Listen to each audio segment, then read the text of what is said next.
അപ്പോസ്തല പ്രവൃത്തികളുടെ പുസ്തകം 12-ാം അധ്യായം 18-ാം വാക്യം. നേരം വെളുത്തപ്പോൾ പത്രോസ് എവിടെ പോയി എന്ന് പടയാളികൾക്ക് അല്പമല്ലാത്ത പരിഭ്രമം ഉണ്ടായി. പത്രോസിനെ തടവിലാക്കിയിരിക്കുകയാണ്. യാക്കോബിനെ കൊന്നതുപോലെ പത്രോസിനെയും കൊല്ലുവാൻ ഹേരോദാവ് പദ്ധതി തയ്യാറാക്കി. പക്ഷേ ഒരു രാത്രിയിൽ ചില സംഭവങ്ങൾ സംഭവിക്കുകയാണ്.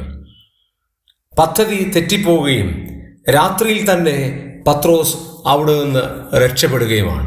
അർദ്ധരാത്രിയിൽ 2 ചങ്ങലയാൽ ബന്ധിക്കപ്പെട്ട് 2 പടയാളികളുടെ നടുവിൽ ഉറങ്ങുകയായിരുന്നുകയും ആ വാതിലിൻ്റെ കാവൽക്കാർ കാത്തുകൊണ്ടിരിക്കുകയും ചെയ്യുന്ന നടുവിൽ കർത്താവിൻ്റെ ദൂതൻ പ്രത്യക്ഷനായി അവനെ തട്ടി ഉണർത്തി അവനെയും കൊണ്ട് 1-ാം കാവലും 2-ാം കാവലും കടന്ന് ഇരുമ്പ് വാതിൽ കടന്ന് പുറത്തു വരുന്ന അതുല്യമായ കാര്യം.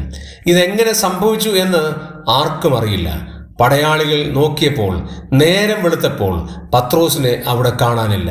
ഒറ്റ രാത്രി കൊണ്ട് ധാരാളം കടമ്പകൾ കടന്നു. പത്രോസ് വെളിയിൽ വന്നു. പ്രിയമുള്ളവരെ, പ്രാർത്ഥനയുടെ മുമ്പിൽ ഏത് കടമ്പുകളും ഏത് വലിയ വാതിലുകളും ഏത് ഇരുമ്പ് വാതിലുകളും തുറക്കാൻ കഴിയും എന്നുള്ളത് ആ സഭയിലുള്ളവർക്ക് ബോധ്യമായി. ഇന്നും നമുക്ക് വലിയ പാഠമായി പത്രോസിന്റെ ജീവിതം ഇരിക്കുന്നു. നേരം വെളുക്കുമ്പോൾ പല അത്ഭുതങ്ങളും ഇനി സംഭവിക്കുവാൻ ദൈവം നമ്മിലൂടെ സാധ്യമാക്കും.